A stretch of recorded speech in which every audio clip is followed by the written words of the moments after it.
দেখো বন্ধুরা, এটা হচ্ছে তারপর দিন সকাল হয়ে গেছে, তার ভিডিও। বাড়ির সব কাজকর্ম সেরে এখানে পুজো দিতে বসে গেছি। দেখো এখানে আজকে ঠাকুরকে, ভগবানকে আম দিয়েছিলাম প্রসাদ হিসেবে, আম আর নকুলদানা।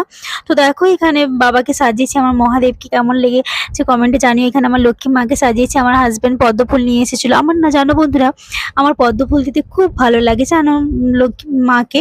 তো দেখো এখানে আমার তারা মাকে কেমন লাগছে তোমরা কমেন্টে জানিও। আমি চেষ্টা করি আমার সিংহাসনটা খুব ভালো করে সাজাতে জানো। তো তাই আজকে এই কটাই ফুল ছিল। তো দেখো এখানে ধুনো জ্বালিয়ে দিয়েছিলাম, ধুনো দেখিয়ে দিয়েছি মাকে, কর্পূর জ্বালিয়ে দিয়েছিলাম, দেখিয়ে দিয়েছি। তো এখানে আমার পুজো কমপ্লিট হয়ে গেছে। এবার তাড়াতাড়ি করে আবার রান্না বান্না করতে হবে, তারপরে ডিউটি যেতে হবে আর কি। তো চলো তাড়াতাড়ি করে, আমার সিংহাসনটা কেমন লাগছে তোমরা কমেন্টে জানিও। আজকে যেহেতু বৃহস্পতিবার, নতুন করে ঘর পেড়ে তারপরে পাঁচালি পরে তারপর পুজো করেছি আর কি। আমার খুব ভালো লাগে জানো।